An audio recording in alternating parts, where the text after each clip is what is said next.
Good afternoon, brilliant people. This is Jobert Pergaza, and welcome to Jobert Talks. In today's video, I'm going to talk about kaning concern sa ako ang viewer. Ganiana siya sa ako, sir. Naana magi ka sa laing nasod karon, sir. Pasin siguro pwede maghilom na lang ta, sir, no? Kay kanang nindot man ka imong kahimtang sa laing nasod, well compensated man ka kadiha. Yet you're always telling nga amazing ka ina siya nga country. Permi ni mo na siya advertise sa ato ang mga kababayan, telling everything about your country, the country where you are working now. Murag permi gid kuno nako gina uplift ang country nga Taiwan to my co-Filipinos ana siya. So kay naa naman kuno ko sa laing nasod, pwede na kuno siguro nga maghilom na lang ko, dili na ko maki-appeal sa mga situation or any issues nga nahitabo karon sa Philippines. Kay anyway, wala naman daw ko sa Philippines nagpuyo o wala naman daw ko sa Philippines nagwork. Okay, nakay point dear, akong respetuon yung mga idea, telling me nga, dapat maghilom na lang ko. Pwede man ko manahimik na kuno kay wala naman ko dito aga-suffer sa Philippines. Nakay point mga my dear, pwede jud kaayo ko maghilom, matulog, mag-enjoy, magkatawa-tawa diri or whatsoever. Pero I would like to remind you nga usa ko ka Filipino citizen. Okay? That's my country. Philippines is my country. Dili man ni mao akong country mga day, no? So, I don't know sa ubang OFWs ha, pero ako nga OFW wala ko'y planong mo stay here forever. Ang akong goal after few years, mobalik gyud ko sa Philippines kay mao man akong country. And lahi ra gyud ang kinabuhi nato sa kaugalingon natong nasod. Kanang ang freedom nga atong ma-exercise if naata sa kaugalingon natong country. So as a person, mag-desire ko nga mobalik, mag-for good ko sa akong motherland.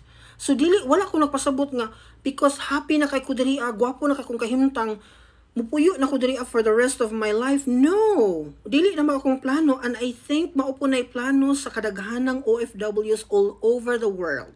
Bisag gwapo kayo ang Europe, gwapo kayo ang America, gwapo kayo ang Australia, nag-desire gihapon na sila nga one day makabalik sila sa Philippines. But not for now. Syempre, nakita pa man gud nila nga ang Philippines karon nag-struggle pag yun wa pa magkadimao. So kinsa may ganahan mo uli. Mao gali na nga ang mga OFWs, they kept on talking about kung unsay naa sa ilang bansa karon. Hinaot or hoping nga makita sa government or politicians kung open-minded lang ug tarong utok, dapat katong gipang share sa mga OFWs, hinahinayon na to siya og apply sa country. Kay swerte na kaayo nga gina-share sa mga Filipino people all over the world ang ilang mga experiences. So, siguro panahon na para kolektahon na to tong mga idea nila, unya hinahinayon na to apply sa Philippines. Di ba? Gwapo kaayo ang kahimtang sa country if we can achieve that one. Kay mo pinay panghandoy na to nga ma-improve ang ato ang country. Kaysa may nangandoy in taon nga mayabo ang Philippines. Everybody is dreaming nga mahimong successful ang Philippines. It doesn't mean nga wala na ko diha wala ko'y karapatang mo talk about the country. I am a citizen of that country. In fact, isa ko ka voter. Isa ko sa nagbutang anang mga tawhana diha sa ilahang mga posisyon karon, no? So I have the right gyud nga mo talk about issues nga nahitabo karon sa Philippines. Kinsa man di akong koreksyonan, alangan magdiri ako magsige tagaw-taw sa ilahang panghitabo. Unsa may katungod na ko nga i-correct ang ilahang sistema here, nga I'm not connected, I'm not a citizen, I'm only a foreigner here. So ang akong pinaka main point, ang ako yung country, no? Hoping lagi nga unta na before me mubalik diha maplaster tanan. Kay kami mga my dear, so di ang tamos tinuod, mga OFWs ang reality, we are actually sacrificing our journey. Kay ikaw kuno'y malayo sa imuhang family, diba? Especially katong naagi ilang own family na sila mga anak, husband and wife. They need to separate para lang magkaroon sila ng quality life. Kay kitang tanan, we are aiming for quality life, but sad to note nga we cannot experience that one in our own country. That is the reason ni move ta sa another countries in the world. Ni abroad ta to experience quality life. Maka-invest ta pohon sa Philippines. Okay? Pero akong gipasabot sa imuha nga Dili mi diri magstay forever. Moabot gyud ang time nga mobalik mi sa amuang country. Mao na nga as much as possible, we wanna help the country nga ma-improve.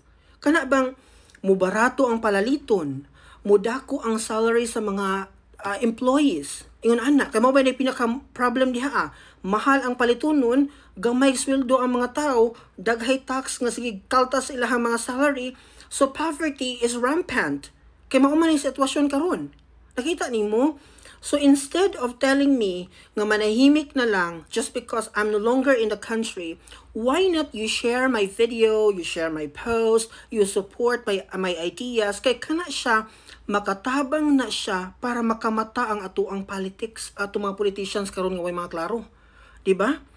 Para makamata sila nga they need to function according sa ilang gipanumpaan. Nga ang ilang trabaho is for the welfare of the citizen. Dili kay sa ilang kaugalingong pamilya, sa ilang kaugalingong mga kinabuhi. Dili man na mo serbisyo sa katawhan. Diba? So ang atong country karon nanginahanglan gyud improvement. We need to work together para ma-improve nato ang ato ang country. Okay? So you have to appreciate katong mga OFWs nga nag-talk in tawon. Kay kami in tawon diri nangandoy pud mi nga makabalik puhon, no? O gusto na mo nga ang among balikan in the future usa ka country nga progressive na. Sa kadugay-dugayng panahon nga gasuffer ang atong country sa poverty, wa gyud in tawoy alibyo. Walay improvement. Aduna unta nay move from Tatay Digong sa iyahang panahon. Unya sad tunot pa po kay nga ni undergo man siya kanang pandemic, so wala gid niya ma-realize iyang goal, pero aduna gid yung tanay plano si Tatay Digong nga ma-improve ang Philippines at that time. So wala lang gid siya ma-realize exactly to the point because naatay sa kunang na experience, and that is inevitable man pod. Wala man tutuyo ang panghitabo. Mugay nang karon ato unta nang himuag paagi nga ma-improve gyud ang ato ang nasod. Tan-awar kung country karon. Grabe ang corruption kung sa una mas grabe jud karon. Blatant kaayo ang corruption in the country karon. Ug walay pakialam ang uban. Especially katong nakapilit, katong naka-benefit, katong nakakuha og pila ka million nga money from the people. Wa sila pakialam, oy. Unsa akong labot? Diba? Unsa may labot nako ng pobre diha Ang ako na secure man ko kong family, gwapo man kay akong kahimtang. I'm living in the Philippines, pero gwapo akong kahimtang. Ngano mag-care man ko sa mga pobre? Unsa akong labot sa ilahang kahimtang karon? Mo biya na konsepto sa mga tao, whether we like it or not, no? Muna nga ang mga Filipino para intawon nga mo improve ilang mga kinabuhi, wala sila laing nakitang solusyon kundi mo abroad na lang intawon. Okay? Then right after a few years, mubalik sila sa Philippines nga naa na sila saktong investment. Kay ako mga my dear, no? Ang akong gina-advise ko sa akong mga friends gani, pang-abroad sa gid mo kay para maka-invest kay atong government no di ginato masaligan, no? Dili ta makasalig sa ila ba nga sa kanang atong gibutaran karon maunay makatabang sa ato nga muangat ang ato ang kanang kinabuhi sa ato ang city, sa atong lugar, whatever it is. Wala, dili ta makaasa gyud. Manong moing ko nga maningkamot na lang kita sa atong kaugalingon ani unya mag-invest tag tarong atong i-manage atong finances og klaro para maka-experience ta og quality life, okay? But dear, hangtod sa naa pa ko'y tingog and I still have my platform with me nga maka-talk, magpadayon di kog speak mga my dear about the Philippines. If you don't like sa ako ang gipang post, ako ang mga gipang talk about the country, then you are free to go. But you cannot stop me from making videos or anything else about the Philippines. That is my country. I am a citizen in the Philippines. I have the full right or authority to talk about for the improvement of the entire Philippines. Kasabot ka? Ingon ana ra ka simple.